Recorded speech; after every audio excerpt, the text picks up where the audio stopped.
Why don't you come here? I have the mics. Okay. So at any rate, I just wanted to say welcome to everybody. Thank you for coming this evening. I'm Christine Amasano, president of the Friends of the Charlestown Branch Library. We've got a number of board members here tonight, and I know all of you are friends. So I think in the interest of getting us moving, I am going to introduce our co-presenter. We've been doing a number of things with the Bunker Hill Monument Association. We will be continuing to offer a number of events going through at least next fall. So let me please introduce Annette Tecci, president of the Bunker Hill Monument Association. Thank you. Thank you, Christine. Thank you. Good evening, everyone. I'm so glad that you are able to come out and join us. It's my pleasure to introduce tonight's speaker, Melanie Kirkpatrick, an accomplished journalist, author, and senior fellow at the Hudson Institute. Many of you will know her from her 3 decades with the Wall Street Journal, where she served as an op-ed editor and was a key voice in the editorial board. Melanie is an author of several acclaimed books, and this evening she'll be speaking about her most recent work, Lady Editor, a fascinating biography of Sarah Josepha Hale, the trailblazing 19th century editor who helped shape the role of women in American public life. Her previous books include Thanksgiving, A Cultural History of the Holiday, and Escape from North Korea, a gripping account of Asia's Underground Railroad. You may find those books actually up at the table where there are some of her books there, if you care to. Her career has taken her from Hong Kong to Washington, with deep work in policy, publishing, and the promoting of global freedom. She brings with her a wealth of insight, a passion for history, and a storytelling eye for the people behind the headlines. Please join me in welcoming Melanie Kirkpatrick. Thank you so much. Hello, everybody. It's great to be here. And thank you, Annette, and thank you, Christine, for your lovely opening remarks. I wanted to mention that as I drove into Boston this afternoon, I was at a stoplight in the North End, and, just sitting there, and all of a sudden I realized there was the monument. And Annette and I have been in discussion for about 3 years, I think, about this tonight's event, and I just was so thrilled to see the monument. And I'm thrilled to be part of your celebration this year. Sarah Josepha Hale was one of the best known and most influential women of the 19th century, but she's all but forgotten in ours.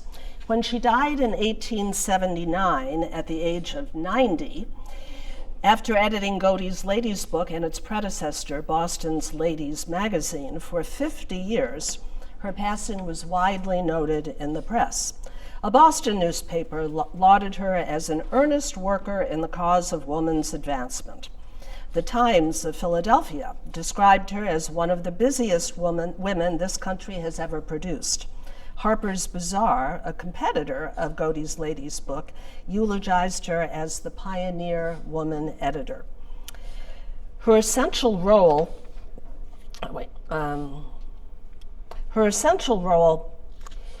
in publicizing and raising funds for the Bunker Hill Monument was noted in many of the obituaries.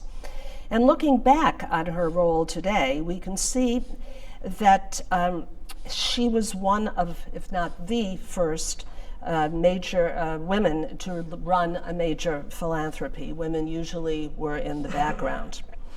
I'll return to Hale's extraordinary accomplishment regarding the Bunker Hill Monument, but first I want to tell you a bit about her. Sarah Josepha Hale, née Buell, was born in 1788 on a farm in Newport, New Hampshire. She was the daughter of a Revolutionary War veteran and a mother who believed that her daughters should be as well educated as her sons. Her mother put that belief into action when she homeschooled Sarah and her siblings. In the late 18th and early 19th century America, no college admitted women, so when Hale's brother Horatio went off to Dartmouth, Sarah couldn't go too. Such was the value that the Buell family put on education, however, and such was the force of Hale's intelligence and intellectual curiosity that Horatio decided to teach her everything he learned at Dartmouth. I like to think that she received the benefit of a Dartmouth education 175 years before the college opened its doors to women. Hale's education continued when she married a lawyer, David Hale, who had moved to Newport from a nearby town. Every evening after supper, David and Sarah would sit together for 2 hours at the sitting room table where they read the classics, examined the prose style of the great English writers, and studied French, botany, mineralogy, geology, and more. When David contracted pneumonia and died suddenly in 1822, Sarah was left nearly penniless with 4 young children and a 5th on the way. She was determined to find a way to support her family and educate her children in the way that she and David had dreamed. Before David's death, Hale had published a few poems in local publications, and she now set out to try to make some money as a writer. The Freemasons of Newport, of which David had been a member, paid for the publication of her book, a collection of poetry. Several magazines in Boston published her poems, but her big breakthrough came with her anti-slavery novel, Northwood, published in 1827. Northwood was a literary success, and the novel caught the attention of a minister in Boston who was starting up a serious magazine for women. He wrote to Hale out of the blue, offering her the position as founding editor. And so, a few months shy of her 40th birthday, in January 1828, Hale became the editor of The Ladies magazine, embarking on an editorial career that would last for half a century. Under Hale's editorship, The Ladies magazine became the first successful American magazine for women. It was so successful that Louis Godey, owner of a Philadelphia-based magazine called The Ladies Book, tried to lure her from Boston to Philadelphia to edit his publication. When she declined his offer, Godey, ever the creative and assertive businessman, purchased The Ladies magazine so that he could retain Hale as the editor of the combined periodical. Thus was born a great partnership that created one of the first national magazines in the United States. It was the most widely read magazine in the US before the Civil War. That's the short history of how Hale got into journalism. Now I'd like to tell you a few things that she accomplished.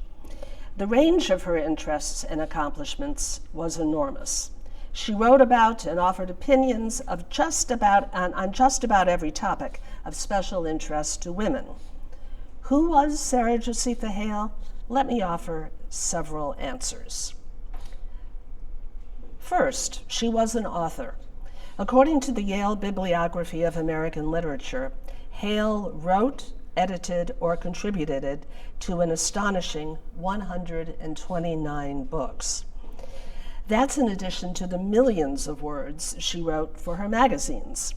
She was incredibly versatile, and she wrote in many genres: poetry, short stories, novels, prose, children's literature, cookbooks, advice books, religious books, plays. Her most famous and most enduring work is Mary Had a Little Lamb. Yes, it was Mrs. Hale, not Mother Goose, who wrote that famous children's poem, while she was living here in Boston, by the way. The book of which she was most proud, however, was Women's Record, which carried the immodest title, Sketches of All Distinguished Women from the Creation to AD 1854. It was the first book of women's history. Number 2, Hale was a patriot. She brought a deeply patriotic sentiment to her magazines. She believed that while the 13 former British colonies had won their war for independence, they would not be truly unified until the new nation developed its own separate cultural identity. She set out to make that happen through her choice of what to publish. She announced that she would publish content by American authors writing on American themes. From the perspective of our century, this may seem an obvious aim. Surely Americans want to read about their country and their countrymen and women. But it was a radical idea in an era when the American identity was just being formulated. It was also a radical idea in the publishing industry, where many periodicals were cut and paste jobs, compiled by so-called scissors editors who clipped articles from British or American publications and republished them without attribution or payment, I should add, in their own periodicals. Hale, in contrast, sought original, homegrown material. The bylines that appeared in her magazines represented the best of America's emerging literary talent: Edgar Allan Poe, Nathaniel Hawthorne, Henry Wadsworth Longfellow, John Greenleaf Whittier, and many more. Hale also sought out talented women to write for her, and many female authors got their start in her magazines, or built or enhanced their reputations there. Among them were the young Harriet Beecher Stowe, the popular poet Lydia Sigourney, whose descendant Sigourney Weaver is a famous actress. Also, Frances Hodgins Burnett got her start in Godey's Lady's Book, and years later went on to write every little girl's favorite book, The Secret Garden. Hale's all-American formula for her magazines helped shape a common American aesthetic, creating a mass culture not just in literature, but also in food, art, music, etiquette, fashion, and more. Readers in every corner of the expanding nation were learning what it meant to eat like an American, dress like an American, behave like an American. They were quoting the same poetry, cooking the same recipes, and sewing the same fashions. Number 3, Hale was an educator. Hale often said that education for women was the paramount mission of her magazines. For 50 years, every issue of the Ladies Magazine and Godey's Ladies Book reported on and advocated for women's education. Here in Boston, one of her early campaigns was on behalf of women as teachers. This bucked the prevailing view of the day, which argued that women lacked the intelligence and moral stature to be successful teachers, except of very young children. Hale, in contrast, believed that the two sexes had equal intellectual capabilities, but lacked equal educational opportunities. Her advocacy helped change the national conversation about women's roles overall, but especially about their suitability for the classroom. And this is one of her, I think, very trenchant quotes about that. There is no branch of learning taught in our common schools which females would not be capable of teaching. Hale's writing on behalf of female teachers was just one of the many ideas she pursued on the subject of women and education. A strong advocate of early childhood education, she started in Boston what is sometimes called the first kindergarten in the United States. So too, she founded the first daycare center for working women, also in Boston. She created the term domestic science and urged the creation of schools of home economics as a way to professionalize the work of women who worked in the home. She urged her readers to study chemistry, biology, geology, physics, and other sciences, subjects that were usually considered too taxing for the female intellect.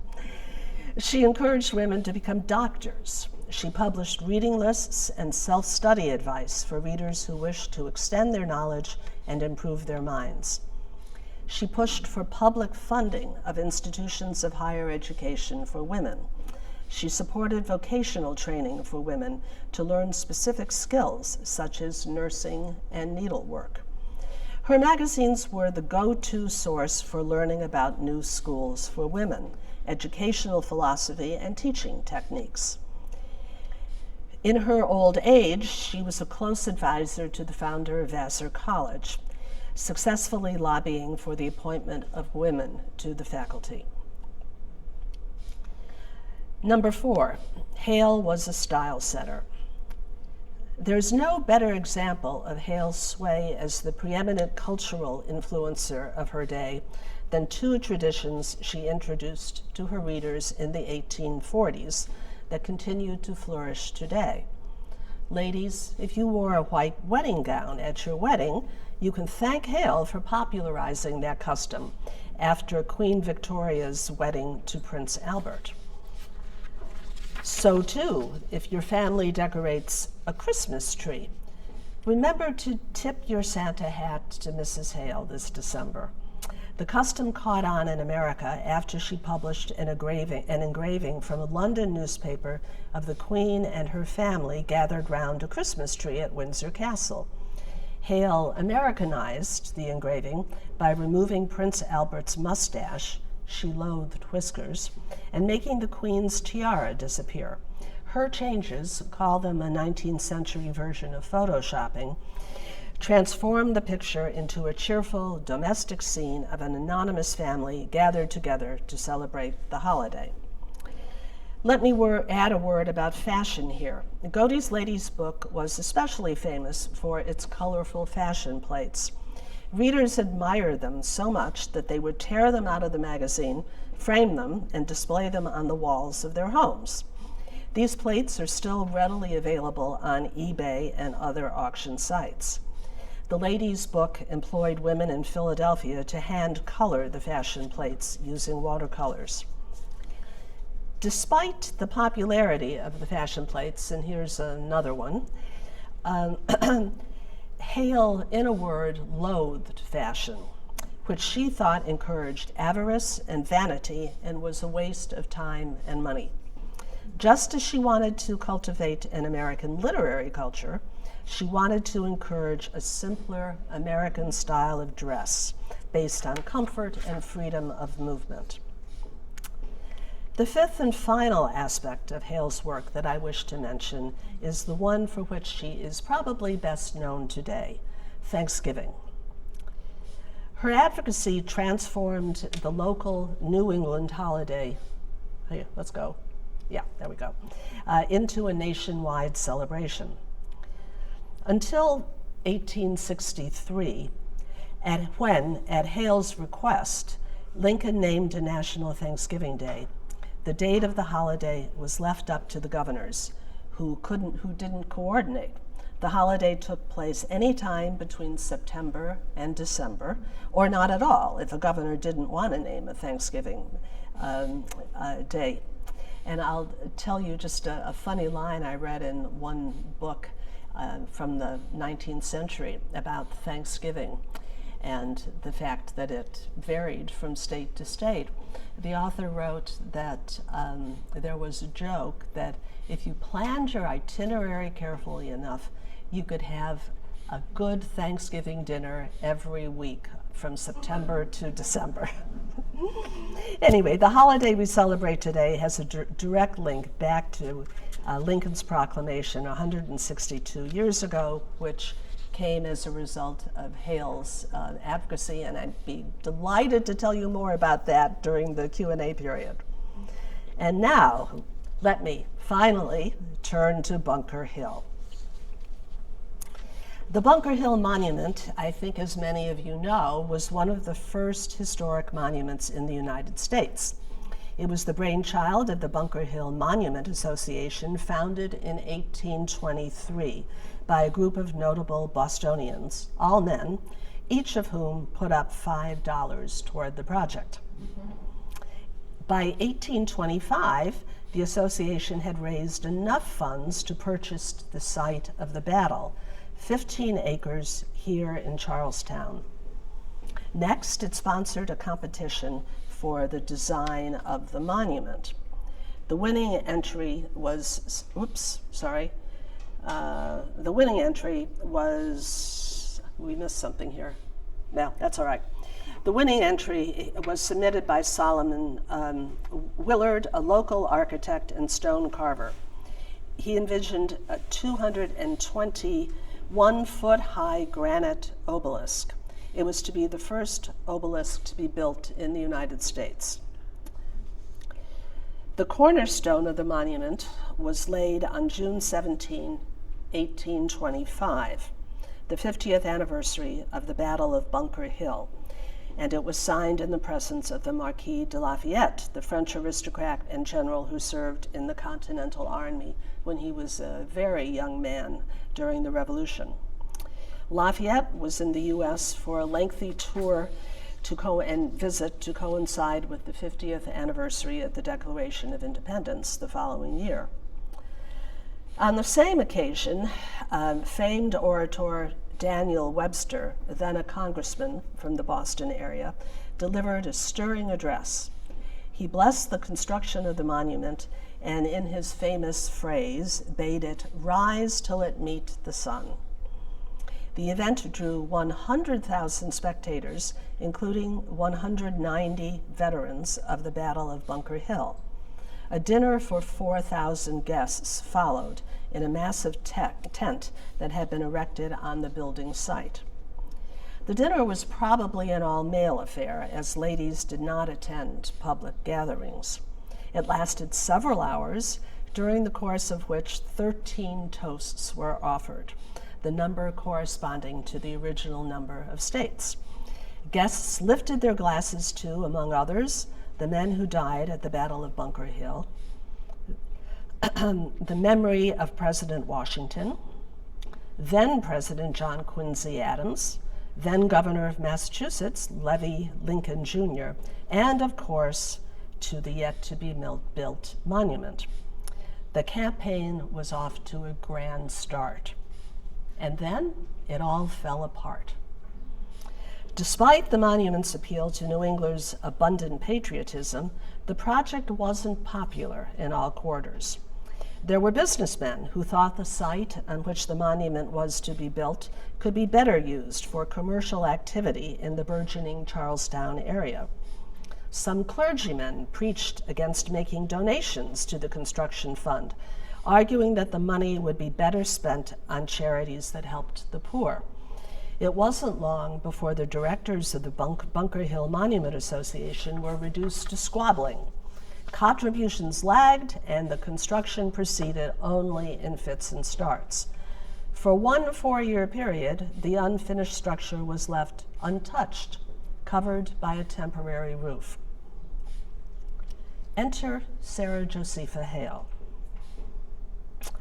In 1830, this daughter of the Revolution, by now a prominent member of Boston society, decided to enter the fray over the construction of the monument.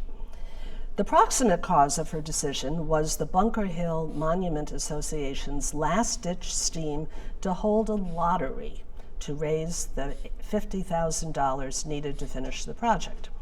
True to her Puritan heritage, Hale found gambling of any sort anathema, the work of the devil. She viewed the proposed lottery as immoral and totally inappropriate for what she viewed as a sacred cause.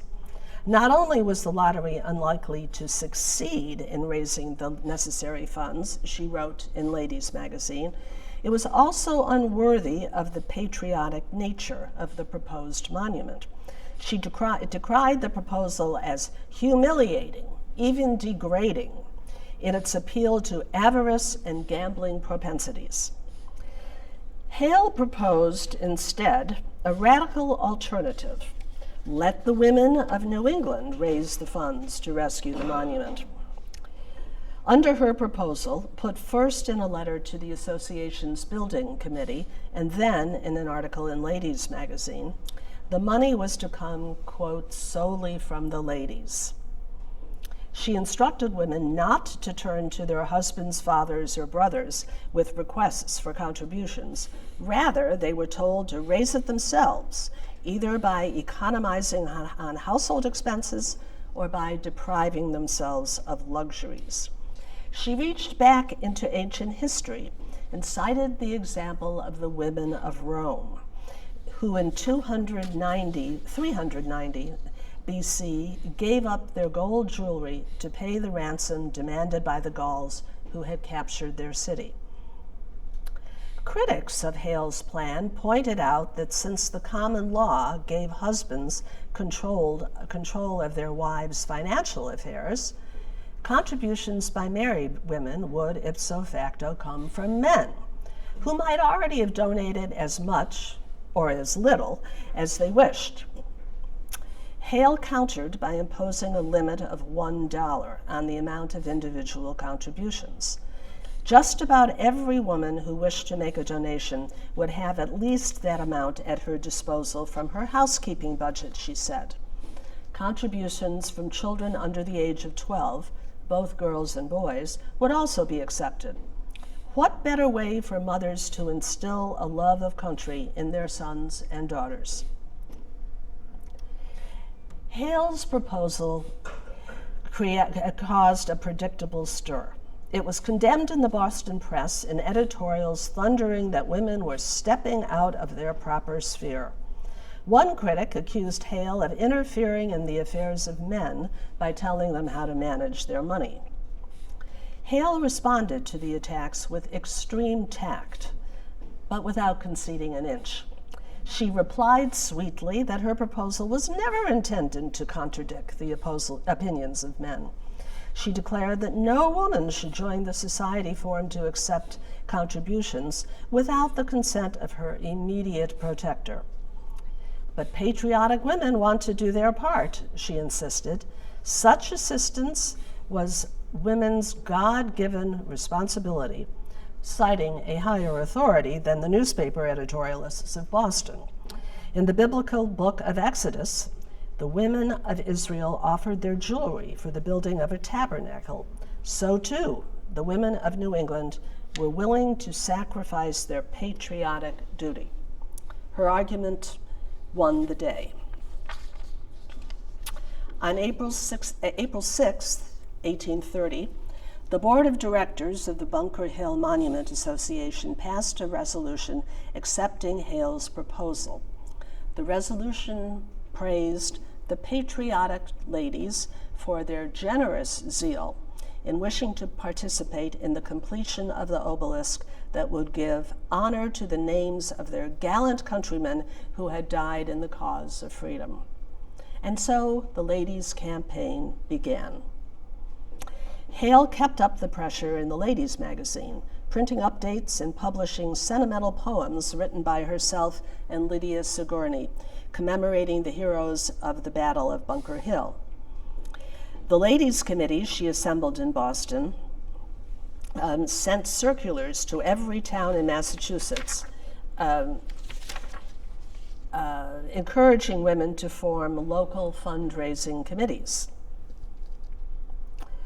The Boston Committee placed notices in newspapers soliciting funds, and it invited donors to personally deliver their contributions to the homes of committee members.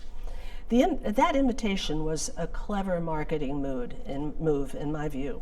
A woman might not feel comfortable walking into the all-male atmosphere of an office to deliver her contribution, but ringing the bell of a private residence would be another matter. Paying a house call was a familiar, non-intimidating activity. Despite Hale's efforts, by the end of 1830, it was clear that the fund drive was a bust. It had raised less than $3,000. But there was also encouraging news that foreshadowed the eventual success of Hale's continuing campaign to rescue the monument.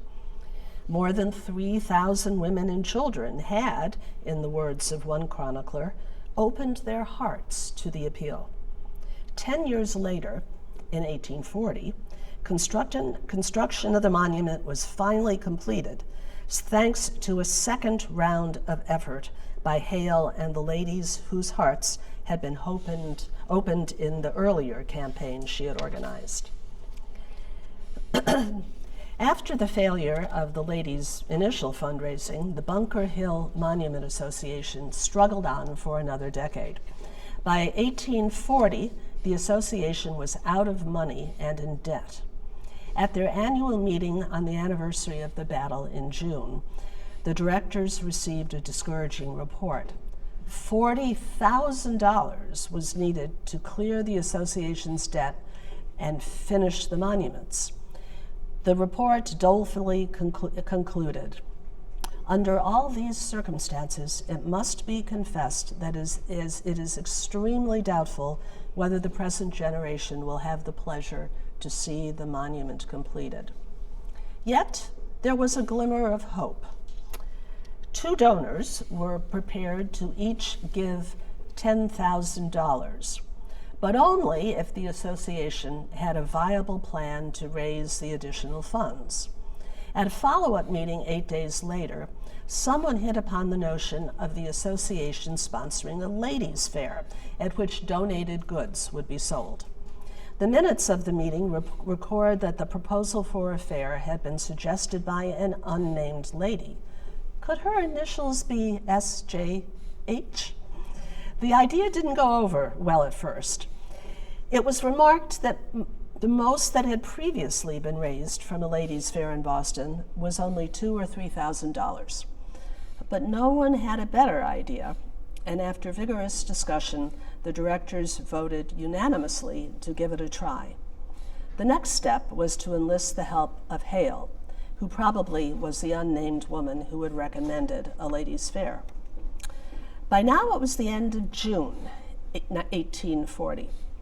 Hale immediately formed an executive committee of 5 women, including a strategic move, including the wife of the mayor of Boston. Their purpose was to organize the fair. Ladies' fairs were a commonplace fundraising activity at the church or community level, but Hale had a grander vision. She proposed a week-long fair in a lavishly decorated space smack in the heart of the city. The goods sold at the fair would be handmade items contributed by women not just from Boston, but from all of Massachusetts and the neighboring states. Soon the women of Massachusetts were sewing, knitting, crocheting, embroidering, and otherwise using whatever skill they possessed to make items to sell in aid of the monument. A familiar question around Boston in the summer of 1840 was, "What are you doing for the fair?" A place and a date were soon selected. The fair would take place in Quincy Hall, opposite Faneuil Hall, overlooking Boston Harbor. It would open on Tuesday, September 8th, and run for 5 days. The date was selected to coincide with the New England Whig Party's political convention, which was scheduled to take place on Bunker Hill during that period. The timing of the fair turned out to be propitious. The Whig convention drew attendees from every part of the country, many of whom attended the fair and made contributions. The Louisiana delegates combined their resources to purchase a large-scale model of the monument. They carried the model back to New Orleans, where it was publicly displayed in honor of Judah Turow, a transplanted New Englander and one of the 2 philanthropists who had pledged to donate $10,000 to the monument's construction fund. In this poster from the Whig convention, it looks like the monument is half built. I'm not sure that's right, but that's what it looks like to me, and you can see the flags on it and people cheering at the top of it. The fair received publicity nationwide. Let me read from an account that appeared in the New York Morning Herald. I should warn you that it was penned by a writer who appeared more interested in the sales ladies than in what they were selling. Quote, "About 10 o'clock, the doors were opened to the public, and from that hour up to 9 last evening, a continuous stream of visitors poured into the interior to take a look at the ladies and their brilliant wares. The approach to the hall is up a staircase. passing over a temporary arch from the street to the second story.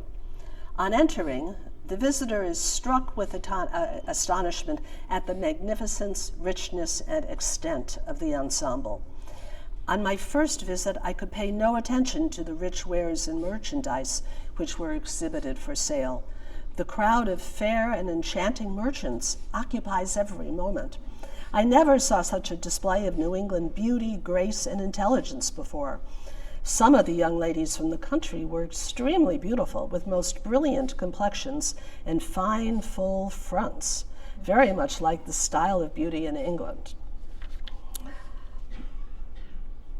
Here is a sketch of the layout of the fair on the second floor of Quincy Hall. Guests entered from the staircase on your far left. Mrs. Hale's office is directly across from the entrance, where she could keep a close eye on things. There was also a post office there and a printing office because they published a daily newspaper for sale, of course, to raise money about the fair. Next is the rotunda, and I'll tell you more about that later. And then the refreshment room is all the way to the right. Dozens of tables lined the walls. 20 or so were staffed by ladies from Boston. Another 18 were overseen by ladies from other towns. Every table had a sign naming the town that sponsored it. And this is the list of towns that had their own tables. The fair also received contributions and donations from women in other parts of Massachusetts and around New England. To give you a sense of how carefully the fair was planned, let me read you the regulations. They were printed in the fair's daily newspaper titled The Monument, which cost 6 1/4 cents. You can guess who the editress was. I was fortunate to read original copies of the monument in the reading room of the Library of Congress, but I was not allowed to take pictures. Number 1, each lady will endeavor that the articles on her table shall be good of their kind and at fair prices. Number 2, change shall be given to purchasers as readily as though we were literally behind the counter. And I think this was a way of discouraging any kind of corruption, like saying, you give me a couple of dollars and you can have this item at a bargain price or something like that. Number 3, the confectionery, that is the bakery, shall be sold at the same price as the shops. One of the complaints about the fair was that women would be depriving shopkeepers, specifically bakers, of their business. Number 4, there shall be no raffles, no articles put up in any way to be drawn by chance. Number 5, we will have no party emblem nor any device connected with local politics. It was a presidential election year, and shall I say, spirits were high, and that is the reason they banned any political signs. Number 6, there shall be no post office except the general one. Regulations for the post office appear on another page, and I can't for the life of me understand how it worked. The note says it's only for the distribution of letters, not for receiving letters, but it also says that you can buy a stamp for 25 cents. And elsewhere I read it was very busy, so I'm not quite sure how that post office operated. Number 7, 2 marshals shall be appointed to each table by its superintendents. Number 8, no lady assisting at a table should be on the outside of it, and none but its attendants, except on special occasion, allowed to be behind it. Number 9, and the last one, each lady will consider herself responsible for the order and decorum of her table. And elsewhere I read that, quote, as the object was to make as much money as could honorably be done, the free passes to the fair were limited only to those whose services were actually required in the hall. And by that, I think it meant workmen could come in without paying but if the mayor wanted to bring his family, forget about it. So, the price of admission after the first day was 25 cents. The first day was an exhibition day, no sales, and tickets were double the price. 4,000 people attended, which would add up to about $2,000. And here are a few highlights of items on display or sold at the fair, as gleaned from the Monument newspaper.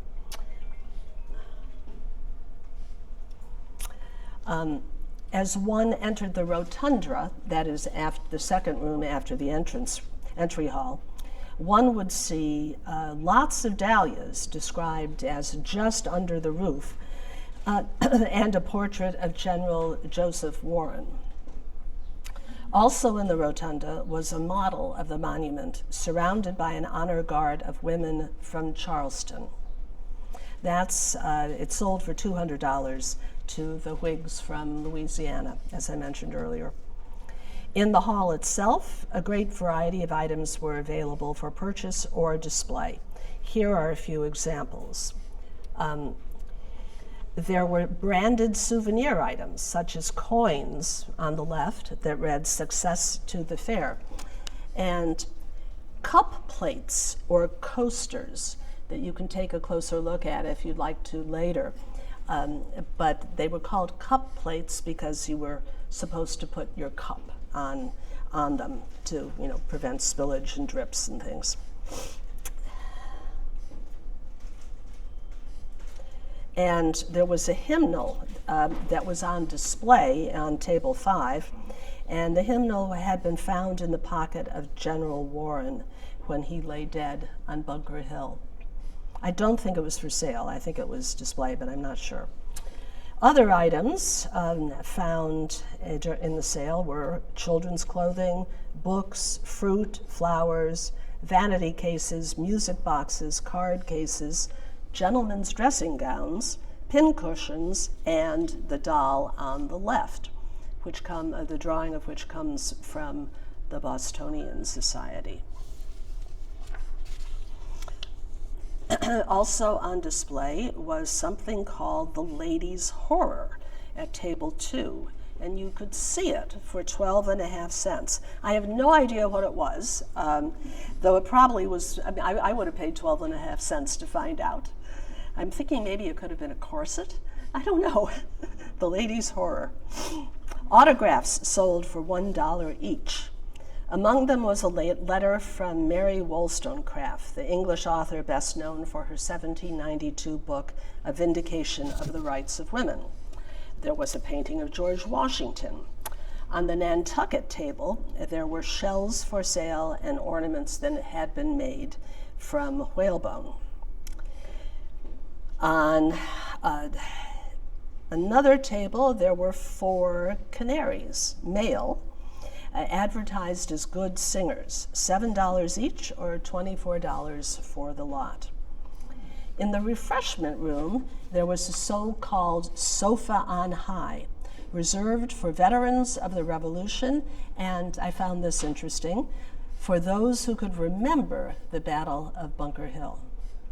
And finally, there were 2 large cakes in the refreshment room in the shape of the monument. Each contained 6 gold rings. The cakes were cut on the last evening, with pieces selling for 37.5 cents a pound.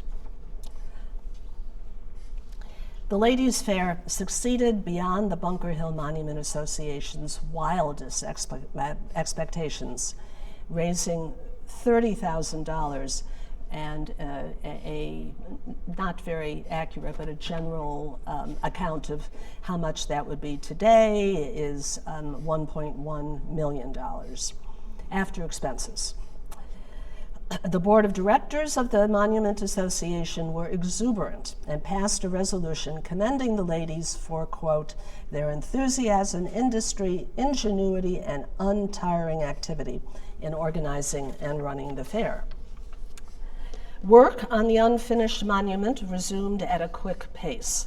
Less than 2 years later, on Saturday, July 23rd, 1842, At 6 o'clock in the morning, several hundred people gathered on Bunker Hill to witness the laying of the top stone of the monument. Hale was no longer present in Boston, having moved the previous year to Philadelphia to edit the combined magazine now called Godey's Ladies' Book. Her deal with Mr. Godey was that after her youngest son graduated from Harvard, she would move to Philadelphia. And it was in Philadelphia where, a decade later, Hale's leadership of the campaign for the Bunker Hill Monument became a model for the women who were organizing to memorialize another important piece of American history, the restoration of George Washington's home on the Potomac, Mount Vernon. To conclude, I think it's fitting that I share a quotation from one of the many statements Hale wrote about the meaning of the Bunker Hill Monument. Every generation has its own patriotic touchstone, an event that stirred their emotions and helped them understand what it meant to be American. For my parents' generation, that was December 7th, 1941, the day the Japanese bombed Pearl Harbor. For my generation, the date no one will forget is September 11th, 2001. The spirit of liberty is renewed in our hearts, as we remember and honor those who sacrificed for it. Mrs. Hale said it better than I ever could. The obelisk will not be the trophy of victory, for our troops were defeated. It will not excite the soldier to battle, but it will nerve the good man to perform his duty, even unto death. And it will show that such deeds are remembered, that republics are not ungrateful. Next month, as we mark the 250th anniversary of the Battle of Bunker Hill, we can attest that Mrs. Hale was right. Our republic is indeed grateful for the Americans who fought and died at Bunker Hill in pursuit of the liberty that every American cherishes. We are grateful, too, for the lady editor whose work was vital in helping to build the monument that memorializes them. Thank you very much.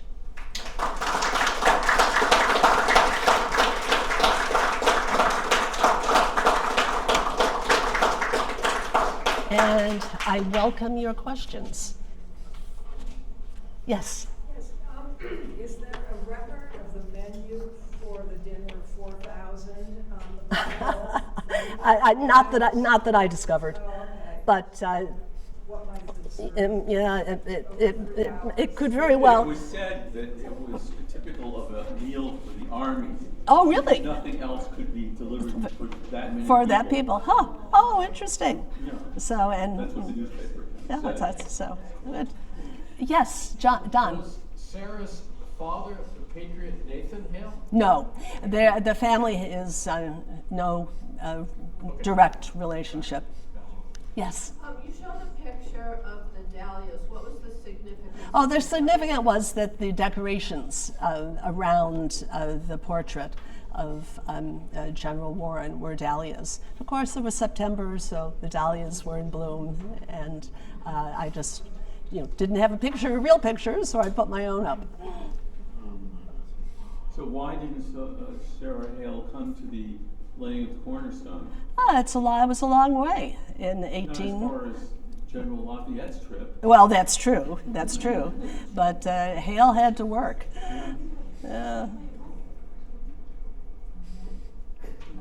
Did you say that she published Mary Wollstonecraft's book of 17? She published, there was a letter for sale. She didn't publish it. At the fair, there was an autograph table, they called it.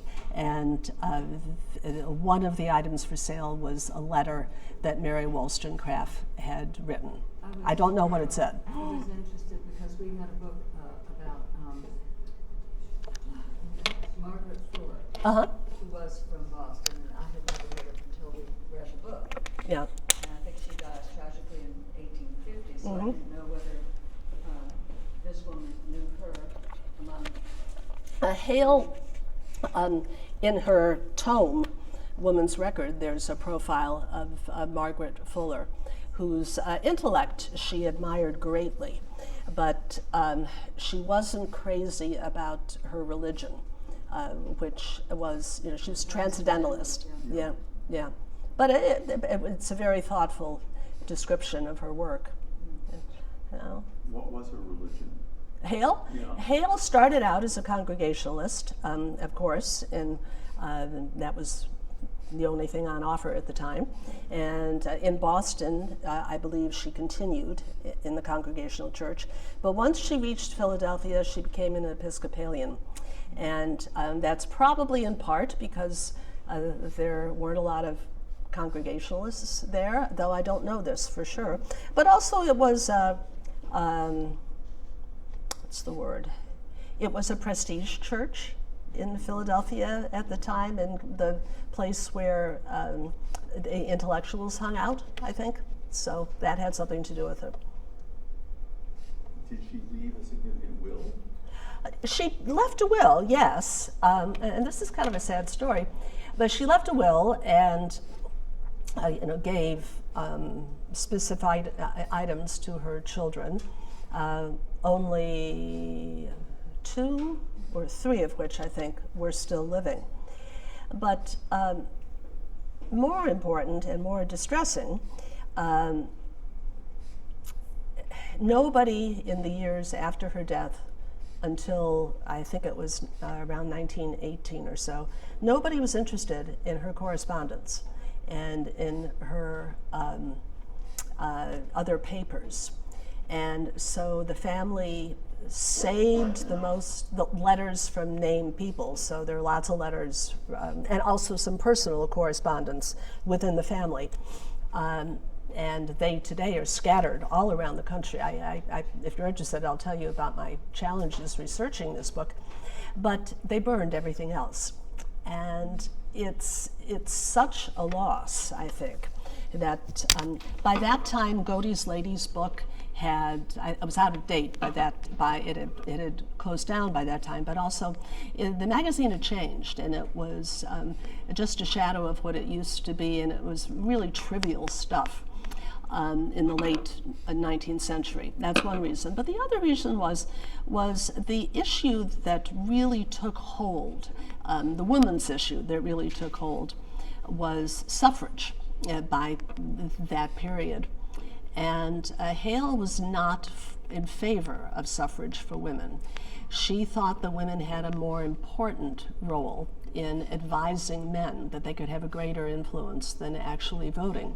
Politics was a dirty business, and women should not get involved directly with it. It's an interesting argument, I think.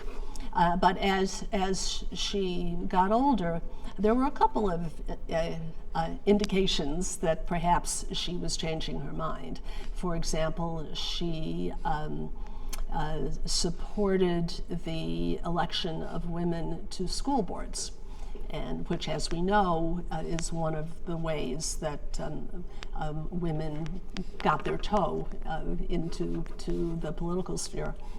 So those are 2 reasons, I think, and it's a shame because her impact on the thinking of America, and especially in her early years, I think. If you read Ladies magazine published in Boston, it's much more intellectual than after she went to Philadelphia and started writing about these other things. But then again, she was able to reach an audience in Godey's Lady's book that was vast. Everybody knew who she was. And if you look at newspapers, and if they wanted to cite an authority on something, it would be, quote unquote, Mrs. Hale says, do this or don't do this. So she was really quite a figure. I wish I could have dinner with her. Yes, in the back. I'm curious how you discovered Sarah Josepha. Well, What inspired you to write about her? Well, my second book, the one before Lady Editor, is the history of Thanksgiving. And so there's one chapter on what Hale did with Thanksgiving, how she made it a national holiday. And it wasn't just by writing a letter to Lincoln. She